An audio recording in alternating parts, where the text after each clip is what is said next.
Main character energy. This is the idea that you're the protagonist of your own story. The camera is always on you, baby, and everyone else is just a part of your glow up or your comeback story. It can sound so empowering to have yourself front and center, especially if you've always put yourself last. But here's the problem. Healthy relationships collapse when two people both think they're the main character. That mindset might make us feel powerful as individuals, but it might actually be destroying our ability to connect. So let's talk about it. I'm Sam, and this is The Connection Room. Over the last decade or so, there has been a noticeable shift in how people talk about themselves online. Women who spent years prioritizing everyone else are declaring that they are entering a self-love era. Male friends who have recently broken up with their girlfriends are hitting the gym and announcing that they are entering their villain arc. Up and down the socials, life has started to look less like something people are living and more like movie scripts. And while this is happening on a new technology, the underlying instinct isn't new at all. Psychologist Dan McAdams has argued that human beings understand their lives through something called narrative identity.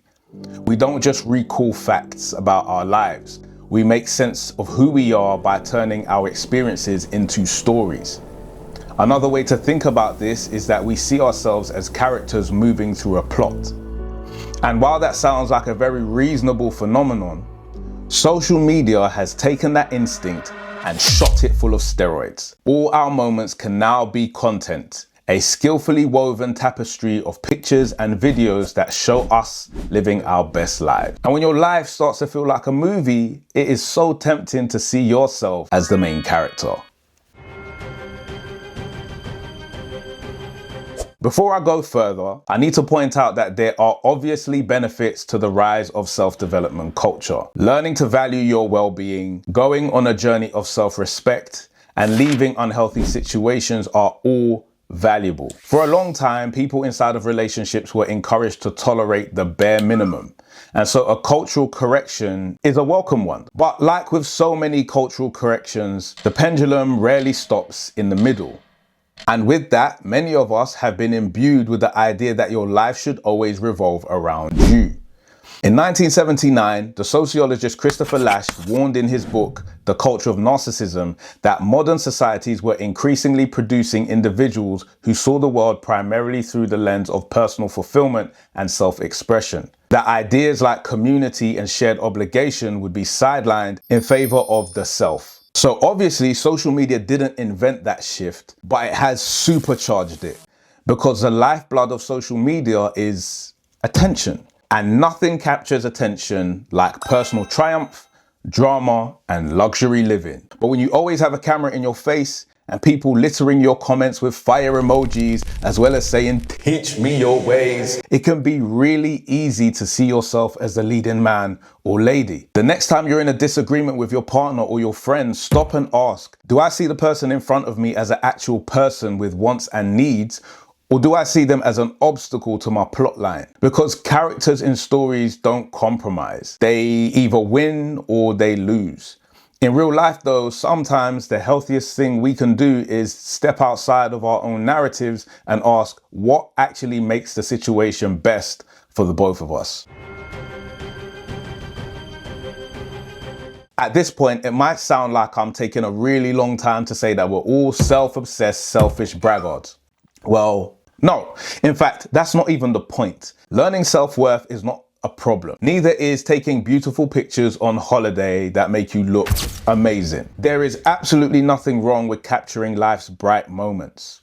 We all need them. The issue is that the internet rewards the shine, but it neglects the other half of the story. Relationships are about how to share a life with another imperfect human being while you're both trying to live yours. See, relationships don't just rely on the glamorous. It requires adaptation and patience. All the quiet, uncelebrated work that allows two people to gradually share space doesn't actually belong on a reel. Two people can sit in the same boat, but if they're rowing in different directions, that boat just spins in circles. It might not seem like it, but compromise facilitates movement.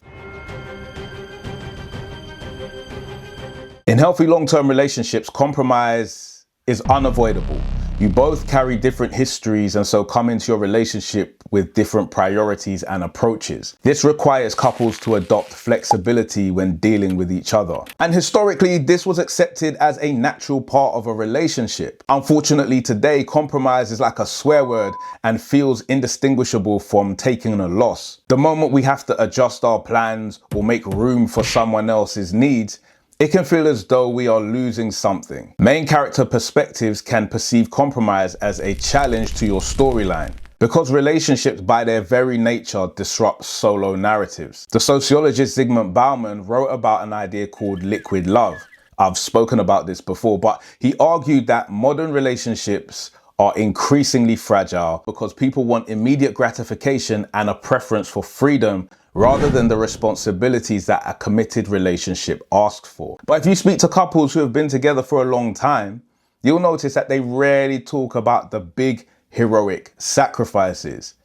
What actually makes a relationship tick is the small adjustments. My wife has posted a letter for me because I've been ill. I've been 5 minutes away from home and made a detour to grab some Yorkshire tea because she texted me that we've run out. These micro decisions purposely put your partner first. Look small in isolation, but they compound into an environment of care. You're less willing to create this type of environment if your whole focus is on you and your storyline. Two people meeting in 2026 have spent years absorbing messages like protect your peace, always prioritize yourself, and never, ever, ever, ever, ever, ever, ever lower your standards. Individually, these ideas can be reasonable stances to take in some instances, but just imagine what happens when both people enter a relationship holding this view. Let there be carnage. Suddenly, the relationship becomes less about building something together and more about whose story takes priority. One person inevitably starts to feel as if they're being relegated to a supporting role and takes it as a disrespect. Conflict soon follows. But in long-term relationships, it isn't your story, it's more of a you and them story. And that kind of shared narrative requires something that modern culture refuses to engage in: humility.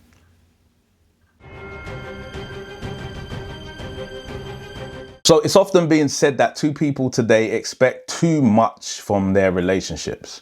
But maybe it's that we've been getting a message, subtly and explicitly, that we are the heroes of not just our own stories, but everyone else's as well. It's why comment sections can get so active. But love isn't designed that way.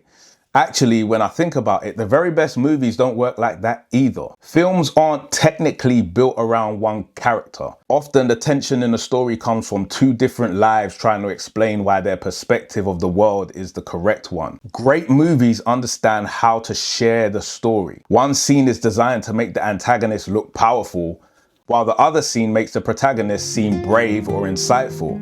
So maybe that's the sort of shift that modern relationships need right now. You don't have to abandon your self-respect or throw away your want to practice personal growth. But instead, remember that the best relationships, romantic or platonic, are like great movies. People collaborating together to maximize a shared experience, which ends up making each other better. So let me know whether you think social media has made people less willing to compromise in relationships, or whether you think it's just made people less willing to tolerate bad ones. I'm Sam, and until the next time, make some room.